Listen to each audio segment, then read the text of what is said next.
ಮಕ್ಳೆಲ್ಲ ತುಂಬಾ ಹಠ ಮಾಡ್ತಾ ಇದ್ರು. ಅಪ್ಪ ಎಲ್ಲಾದ್ರೂ ಸುತ್ತಕ್ ಕರ್ಕೊಂಡ್ ಹೋಗಪ್ಪ ಅಂತ ಹೇಳಿ ನಮ್ಮನೆಯವ್ರನ್ನ ಹಂಗಿಂಗ್ ಒಪ್ಪಿಸ್ಬಿಟ್ರು. ಅವ್ರು ಓಕೆ ಅಂದಿದ ತಕ್ಷಣ ನಾವು ಬಟ್ಟೆ ಎಲ್ಲ ಹಾಕೊಂಡ್ ರೆಡಿ, ಸಿಕ್ಕಿದ್ ಚಾನ್ಸ್ ಬಿಡ್ಬಾರ್ದಲ್ವಾ. ನಾನು ಮನೆಯಲ್ಲೇ ದಿನ ಇಡೀ ಇರ್ತೀನಿ, ಬೋರ್ ಆಗುತ್ತೆ. ಹಾಗಾಗಿ ಮನೆಯವರೆಲ್ಲ ಸೇರ್ಕೊಂಡು ಹೊರಟ್ವಿ. ಬೈಕಲ್ಲಿ ಹೋಗೋ ಪ್ಲಾನ್ ಮಾಡ್ತಾ ಇದ್ದ ಮಗ, ಬೇಡ ಬೇಡ ನಡ್ಕೊಂಡ್ ಹೋಗೋಣ ಅಂತೇಳಿ ನಡ್ಸ್ಕೊಂಡ್ ಕರ್ಕೊಂಡ್ ಹೋಗ್ತಾ ಇದಾರೆ.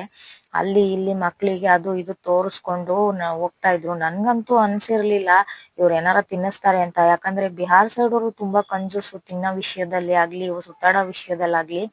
ಅಂತೂ ಇಂತೂ ತಾಲೂಕ್ ಆಫೀಸ್ ಹತ್ರ ಕರ್ಕೊಂಡ್ ಹೋಗಿದ ತಕ್ಷಣನೇ ಮಕ್ಳಿಗೆಲ್ಲ ಹೇಳ್ಕೊಟ್ಟು, ಮಕ್ಳು ಮುಖಾಂತರ ನನಗೂ ಸಿಕ್ಕಿದ್ ಚಾನ್ಸ್ ಅಂತೇಳಿ ಗೋಬಿ ಮಂಚೂರಿ, ಸಮೋಸ, ಆಮೇಲೆ ಮಸಾಲ್ ಪುರಿ, ದಹಿ ಪುರಿ ಎಲ್ಲ ಆರ್ಡ್ರ್ ಮಾಡ್ಕೊಂಡು ಎಲ್ಲ ತಿನ್ಕೊಂಡ್ವಿ. ಬರೀ ಖಾರಾನೇ ತಿಂದಿದ್ದಕ್ಕೆ ಒಂದ್ ಐಸ್ ಕ್ರೀಮು ಮತ್ತೆ ದೂದ್ ಪೇಡ, ನಂದಿನಿ ದೂದ್ ಪೇಡ ಅಂದ್ರೆ ಇಷ್ಟ ನನ್ಗೆ. ಹೆಂಗೆ ಇವತ್ತಿಷ್ಟೆಲ್ಲ ಖರ್ಚು ಮಾಡಿದ್ರು ಅನ್ನೋದೇ ಡೌಟು. ಯಾಕಂದ್ರೆ ತುಂಬಾ ಕಂಜೂಸ್ ಬುದ್ಧಿ ಇರುತ್ತೆ ಬಿಹಾರ್ ಸೈಡ್ ಅವರಿಗೆ. ಮಕ್ಳ ಹೆಸರಲ್ಲಿ ನಾನು ಹೊಟ್ಟೆ ತುಂಬಿಸ್ಕೊಂಡು ಮನೆ ಕಡೆ ಬಂದ್ವಿ. ಅಂತೂ ಇಂತೂ ಇವತ್ತು ಎಲ್ಲ ಪೂರ್ತಿ ಮಾಡ್ಕೊಂಡ್ಬಿಟ್ಟೆ.